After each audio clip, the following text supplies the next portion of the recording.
Hi guys, this is Arshu cakes. Customer ஒருத்தவங்க நம்மக்கிட்ட கேக்கில் மேக்ரோன்ஸ் வச்ச மாதிரி கேட்டிருந்தாங்க. அந்த மேக்ரோன்ஸ் நான் ட்ரை பண்ணதே கிடையாது. ஓகே, ட்ரை பண்ணி பார்க்கலான்னு பண்ணது தான் இது. இதை நான் 1 எக்கு யூஸ் பண்ணி தான் பண்ணியிருந்தேன். ஆல்மண்ட் ஃப்ளாரும் நான் வீட்டிலே பண்ணிட்டேன். யூடியூப் பார்த்து தான் மெஷர்மெண்ட்லாம் எடுத்திருந்தேன். ஸோ அதில் சொன்ன மாதிரி பேட்டரை நல்லா மிக்ஸ் பண்ணி எடுத்துகிட்டு ஒரு பைப்பிங் பேக்கில் ஆட் பண்ணிட்டேன். அதுக்கப்புறமா ட்ரேயில் பட்டர் பேப்பர் தான் நான் போட்டிருந்தேன். இந்த மாதிரி ரவுண்ட் ரவுண்டாக பைப் பண்ணி எடுத்துக்கிட்டேன்.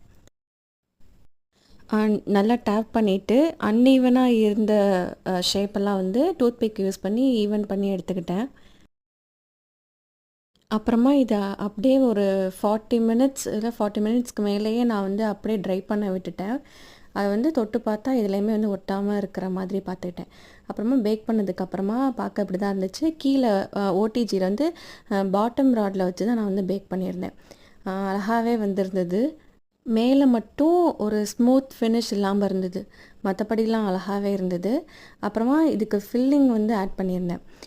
சாக்லேட் கனாஷ் ஒரு அவுட்டர் லேயர் மாதிரி கொடுத்துட்டு உள்ளே ஸ்ட்ராபெரி க்ரஷ் ஆட் பண்ணியிருந்தேன். டேஸ்ட் சூப்பராகவே இருந்தது. வீட்டில் இருக்கவங்களுக்கு நான் டேஸ்ட்டுக்காக கொடுத்துருந்தேன். எல்லாத்துக்குமே ரொம்ப பிடிச்சிருந்தது. இனிமேல் நம்ம ஹர்ஷு கேக்ஸில் மெனுவில் இந்த மேக்ரோன்ஸும் ஆட் ஆகிரும். வேணும்னு நினைக்கிறவங்க ஸ்க்ரீனில் தெரிகிற நம்பருக்கு வாட்ஸ்அப் பண்ணுங்கள், ஒரு இன்ஸ்டா ஐடிக்கு டிஎம் பண்ணுங்கள். பாய்.